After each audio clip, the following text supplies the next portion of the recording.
Hello guys, welcome to Eesha YouTube channel. మీకు ఈ video నచ్చితే ప్లీజ్ ఫ్రెండ్స్ లైక్ చేయండి, షేర్ చేయండి, సబ్స్క్రైబ్ చేయండి, కమెంట్ మాత్రం తప్పకుండా చేయండి. మరిన్ని వీడియోస్ కోసం నా ఛానల్ని సబ్స్క్రైబ్ చేసుకుంటారని అనుకుంటున్నాను. ప్లీజ్ ఫ్రెండ్స్ నచ్చుతాను సబ్స్క్రైబ్ చేసి మహేష్ శాండని అనిల్ గారు ఎందుకు మీకు వాటర్లో దింపితే ఏమైనా ఫోబియా ఉందా, అలా ఉందా అని అడుగుతారు. అలా అని ఏం లేదు. ఓకే, కష్టపడ్డాం, ఇద్దరం కష్టపడ్డాం. ఓకే, ఆడిన వారా కారణం అంటే మీరు అంటే సారీ ఇద్దరికిద్దరు కంటే ఒక వీక్ జంట ఒక తెలుగు జంట అని అలా అనుకున్నారంటే అలా అని ఏం లేదు. ఓకే, ఆడదాము, ఏదైనా ఆడదాము అని ఒక దాంట్లోనే అన్నాను. ఓకే, ఈమె కూడా కష్టపడేంత వరకు కష్టపడ్డది అని చెప్తుంది.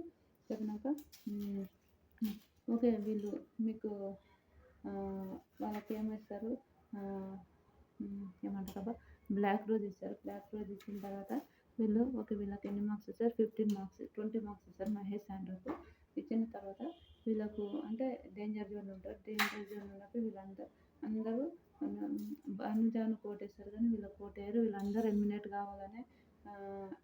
కావాలనుకునే ఉంటారు, కానీ వాళ్ళు సేవ్ అయిపోయారు. ఎందుకంటే మన హరిత హరీష్ వాళ్ళు సెల్ఫ్ ఎలిమినేషన్ అయ్యారు కాబట్టి వీళ్ళు సేవ్ అయిపోయారు. Okay, happy.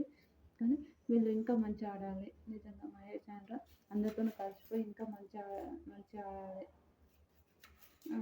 ఆడాలని నేనైతే మంచిగా ఆడాలని వాళ్ళు కూడా చెప్తారు. ఓకే, తెలుసుకుంటాం మేడం అని అంటారు. వాళ్ళు ఓకే ఇంకా మంచిగా ఆడతాం, అందరితో కలవడానికి చాలా ట్రై చేస్తాం, 100% తెలుసుకుంటాం అని అంటారు. అది సూపర్, నిజంగా సూపర్ మహేష్.